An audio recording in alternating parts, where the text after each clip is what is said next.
Bom dia, pessoal. Bom dia, galera. Bom dia, traders iniciantes, traders iniciados. Billy Trader aqui começando mais um conjunto de estudos pré-market. Agora são 7 horas e 56 minutos, pouco mais de uma hora para a abertura do nosso mercado de índices futuros, né? Hoje, 13 de novembro de 2019, uma quarta-feira. Vamos que vamos. Agradecemos aí pelos comentários que os colegas têm deixado aqui nos nossos vídeos aqui no canal do YouTube, é muito legal, é até melhor do que like, né? Mas também não esqueçam de deixar o seu like, galera, é de graça, né? Não custa nada, e a gente acredita que está tentando fazer um trabalho aí que agrega valor a todos aqueles que estão buscando algum aprendizado, né? E aqui no canal a gente aprende principalmente a ter paciência, né? Não adianta ficar tradando feito maluco no mercado, principalmente com os custos, né, de emolumentos e de taxas que a B3 cobra e a BMF, né, que é a Bolsa de Mercantil de Futuros, que dobrou, né, entre 2018 e 2019, dobrou o valor. Pouca gente se toca disso, mas para aqueles que ficam operando fazendo overtrading aí, operando demais, eles entregam boa parte dos seus lucros, principalmente para aqueles que operam com pouca grana, né? Independente de se é com muita grana ou pouca grana, os valores de emolumentos e taxas cobrados pela BMF eles são fixos, né? Então, quanto menor a grana, mais significativo esses valores passam a ficar, né? Claro, para quem tem meta diária de 10 mil reais, 20 mil reais, né, 100 reais, 150 reais, 500 reais, não faz muita diferença. Mas para quem tem meta aí de 500 reais, 100 reais, 50 reais, que seja por dia, se ele fizer overtrade, é capaz de sair devendo, mesmo que saia num pequeno lucro aí, né? Então, a gente aqui no canal, a gente aprende principalmente a aguardar o preço chegar na gente. Ontem ficou claro isso, né? Aqui na abertura a doleta chegou num Snap 382 de 15 minutos, não demorou muito, mas a gente já abriu o pregão comprando a doleta. Ela triscou aqui, né? A gente já colocou uma compra, assim como no Minites também. A gente fez 3 trades na contra-tendência, inclusive ficou claro que a questão de seguir tendência, né? No day trade, pelo menos, em ativos que são muito nervosos, aí, como mini dólar e mini índice, é um mito, né? Ontem a gente fez 3 trades simplesmente na contra-tendência e deu meta, né? Deu meta na doleta e deu meta no mini índice. Naturalmente, para fazer isso, a gente tem que ter muito tempo de tela, experiência, né? Gestão comportamental, que é muito importante, e ter um setup que nos permite enxergar o mercado de uma maneira clara, né? Efetiva e eficiente, né? E assertiva, né, galera? Então é isso aí. Bom, vamos que vamos. Hoje, quarta-feira, como eu já falei, para o Brasil aqui, o que a gente tem de novidade? Começa hoje aqui a cúpula dos BRICS, né, em Brasília. BRICS é uma abreviação de Brasil, Rússia, Índia, China e África do Sul, né? Quer dizer, Brasil, Rússia, né, Índia, que mais? São BRICS, são os países emergentes, né? Brasil, Índia, como eu falei, Rússia, África do Sul, né? E China, né? Então, estão aqui o Xi Jinping, né? Alguns países eles não mandam os seus primeiros ministros, mas às vezes representantes do primeiro escalão, e é muito importante porque está havendo uma reaproximação do Brasil com a China, que o ano passado a gente teve quase 100 bilhões, né, de negócios aí entre Brasil e China. A China depende bastante do Brasil em relação a commodities, né, e o Brasil, naturalmente, depende da China em relação a comércio, né. A gente precisa que a gente venda muito mais do que importa, a gente exporte muito mais do que importa, de modo que a nossa balança comercial sempre fique positiva. Isso é muito bom para o mercado. Sobra dinheiro, sobra dólar aqui internamente. O que mais que a gente tem de notícias? Notícias boas, né? Brasil ontem, o índice de serviços ele bateu mais 1,2%, a previsão era de 0,5%, de 0,5%, o que é muito bom, que significa que os serviços estão aquecendo a economia aqui também.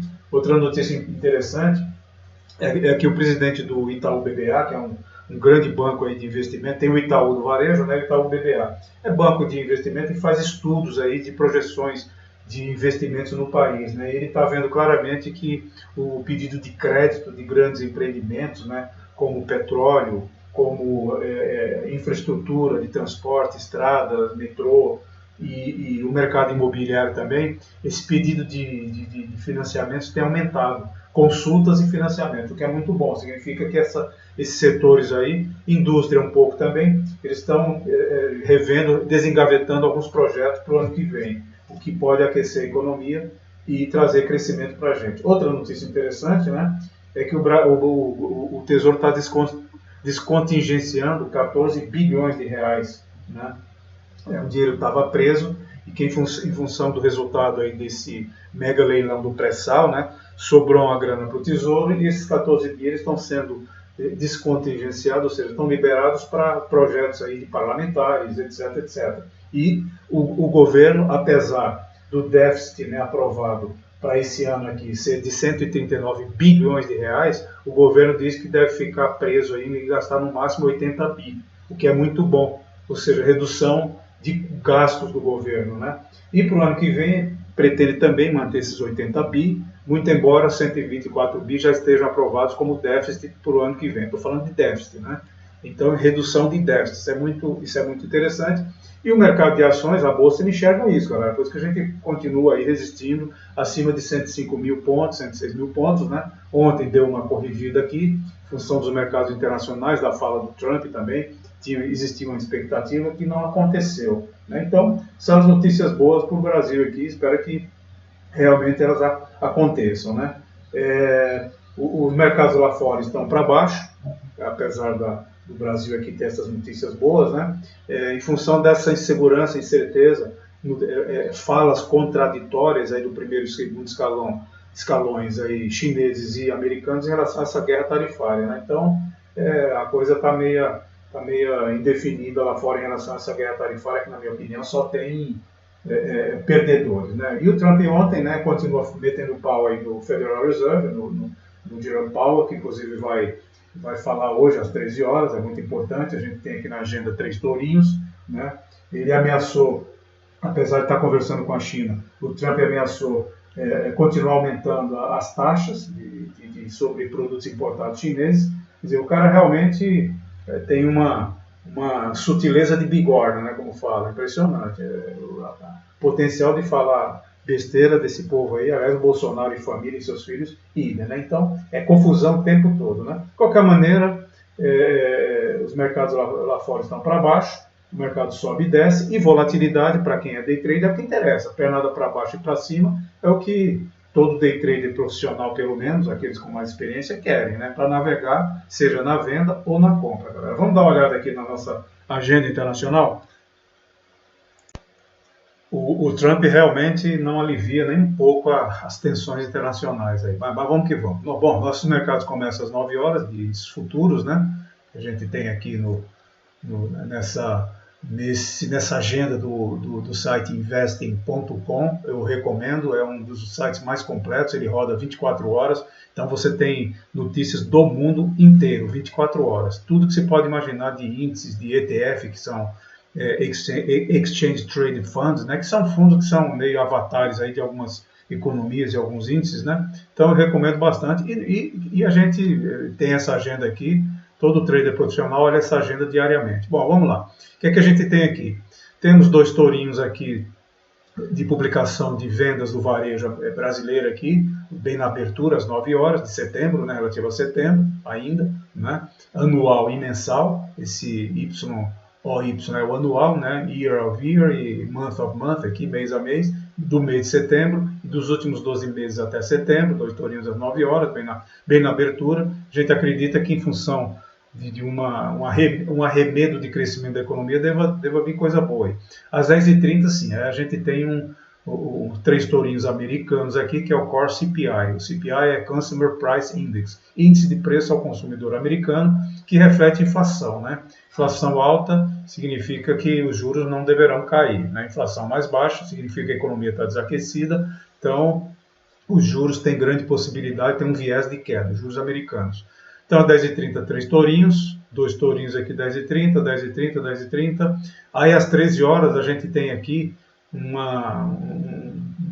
testemunho aqui, né, do Jerome Powell, Jay Powell aqui, que é o chairman, né, o presidente aqui do Banco Central Americano, que é o Fed, né, e do Federal Open Market Committee, que é o FONC, que decide, ele e o colegiado dos diretores do FONC decidem sobre a taxa de juros. Então, o Trump falando e o Jerome Powell falando hoje em dia, né, assim como o presidente do Banco Central Europeu, durante o pregão, no meio do pregão, a gente tem que ficar esperto. Então, quando o Jerome Powell fala, é aquilo que eu recomendo, 15 minutos antes e 15 minutos, 5 minutos depois da fala dele, é bom ficar de fora do mercado, porque às vezes dá umas travadas aí. Então, 3 tourinhos às 13 horas, o que mais que a gente tem aqui? Às 15h30, a gente tem o Kashkari aqui, que é um dos membros do FONC, como eu falei, falando, 2 tourinhos, não afeta tanto. Aí tem aqui um balanço de orçamento federal americano, 2 tourinhos, acabou a agenda. Então, em resumo, a gente tem 3 tourinhos às 10h30, né, que é o índice de inflação, índice de preço ao consumidor americano, né, às 10h30, às 13 horas o Jerome Powell falando, às 15h30 o Kashkari falando, 2 tourinhos, e às 16h30 esse balanço de orçamento federal americano, né? Então, basicamente é isso que a gente tem na agenda, galera. E aqui internamente a gente tem, o que a gente tem hoje aqui? Não temos grandes coisas, né? Apenas notícias, né?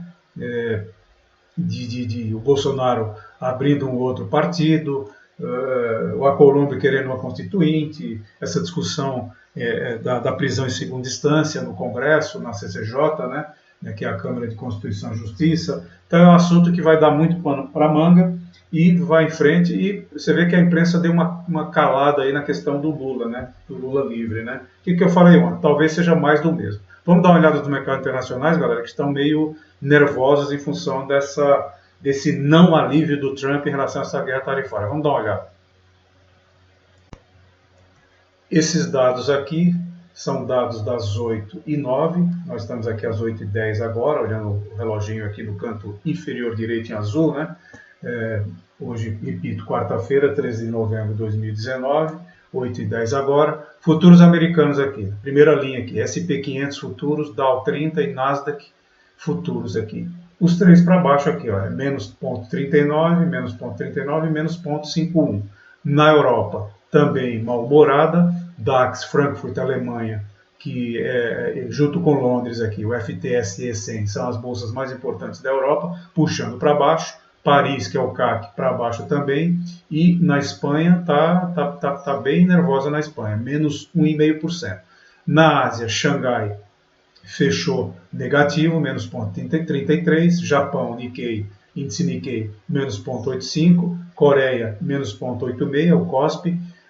Austrália, menos 0,81%. E Hong Kong, menos 0,82%. Hong Kong continua com aquelas confusões, né, pedindo pela democracia, que a gente tem acompanhado aí faz 6 meses aí. Só que a coisa agora acontecia aos sábados e agora está acontecendo em plenos dias úteis, né? Então a coisa está feia lá. Petróleo para baixo, né? Petróleo, o West Texas Index, que é o americano, em menos 0,86%. O Brent, preço do barril do Brent em Londres, em menos 1,27%, o que sinaliza que as ações da Petrobras às 10 horas deverão abrir não muito bem humoradas, né? Talvez até num gap down. Por outro lado, o minério de ferro na China, no porto de Dalian, fechou um pouco acima de 1%, né? O que favorece para cima as ações da Vale. O índice do medo, o VIX SP 500 aqui, olha, SP 500 VIX, está meio nervoso, está para cima. Significa que o índice de volatilidade do medo está para cima, em mais 0,528. Olhando isso aqui, galera, como eu falo, todo trader profissional obrigatoriamente tem que olhar, tem que dar uma olhada diariamente, né, nesse preparo matinal aqui antes da abertura do mercado de índices futuros. A gente tem por obrigação, por dever, olhar esse comportamento dos mercados lá fora, né? Isso sinaliza que o nosso mercado aqui deve abrir num leve gap down. Se abrir para cima, a gente provavelmente vai ter oportunidade de venda. Eu preferiria que ele abrisse em gap up, nem que fosse leve gap up para chegar numa resistência e a gente colocar uma venda, naturalmente dependendo dos indicadores que a gente sempre reza aqui, né? Bandas de Bollinger,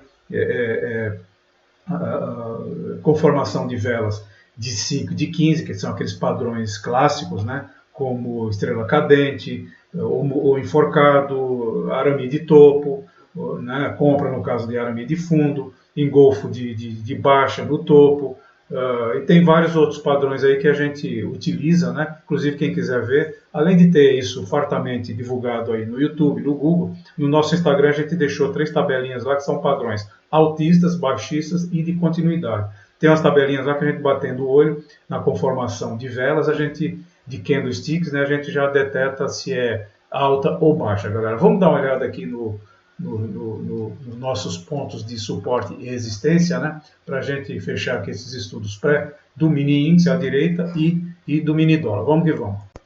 Eu estou aqui com o gráfico horário, 60 minutos do mini índice. Ele fechou aqui na faixa dos 106.900 aproximadamente, 930, né? E o ajuste ele foi no 107.146, aproximadamente 107.150, essa linha horizontal preta que se encontra aqui. Para baixo, em suporte, o que a gente vê? Na cara dele, o 106.750, a gente tem um suporte de diária aqui que ontem ele triscou, resistiu e subiu, né? Ontem fez um engolfão aqui de diário, né? A gente vê esse suporte aqui no 106.600 aproximadamente, essa linha pontilhada em azul, né? Depois disso, o que a gente vê aqui? Essa linha amarela não tem nada a ver.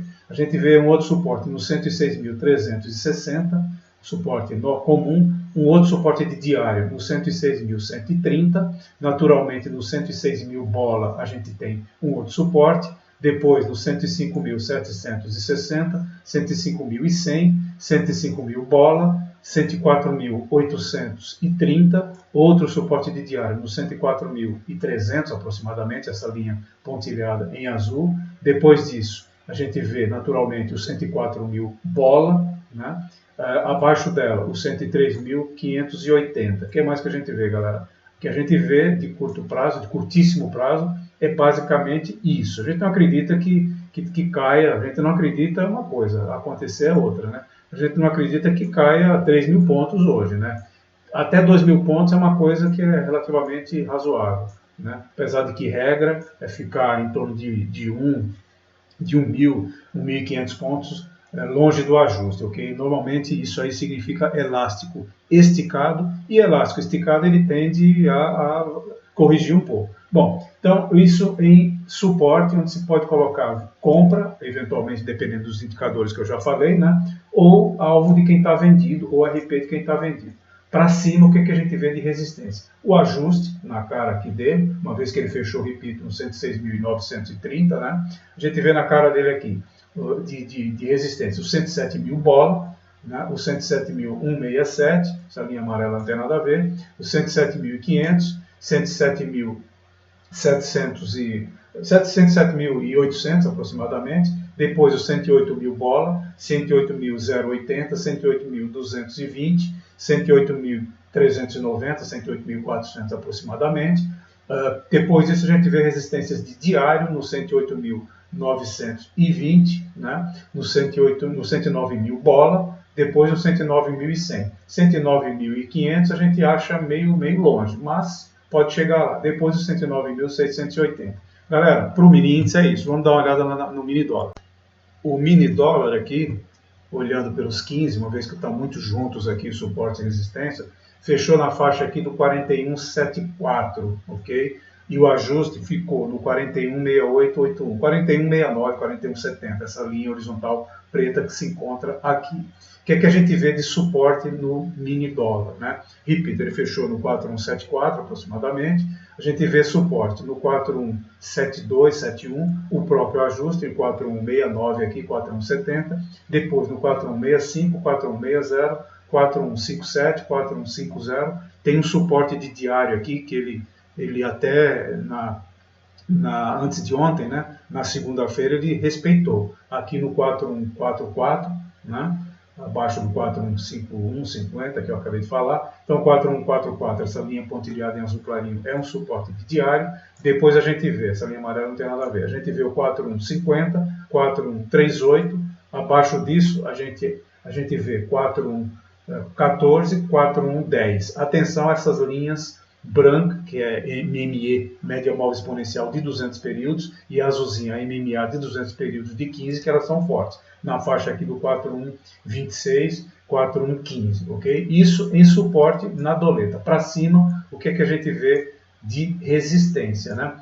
O 4176, o 4180, depois disso a gente vê aqui, esqueci de marcar aqui o seguinte, só um minutinho, galera, deixa eu consertar aqui, porque o 15 ele é muito importante dependendo do ponto em que ele estiver, ok? Então, voltando, resistência 4176, 4180, 4184, 4192, a gente continua com aquela resistência de topo duplo, triplo de diário aqui no 4204, atenção ao 4200, depois disso 4208, 4217 aproximadamente, 4225, 4236, 4242. A gente não acredita que suba tudo isso, galera. A gente tem vamos dizer, um topo histórico aqui praticamente, né, da doleta nessa linha pontilhada em laranja. É isso, galera, que a gente tem, né? Bom dia a todos mais uma vez, ao nosso petit comitê que está chegando aqui aos poucos, né? E vamos que vamos. O preço tem de chegar na gente, a gente tem que fazer e entrar o mínimo possível no mercado. Quanto menos exposto a gente ficar a esse mercado, menos risco a gente toma, ok? Então o preço tem que chegar na gente. Mais uma vez, bom dia a todos, ótimos trades, tenhamos uma ótima quarta-feira e não fazer nada também é operável, galera. Na dúvida, não opere, ok? Abraço em todos e vamos que vamos.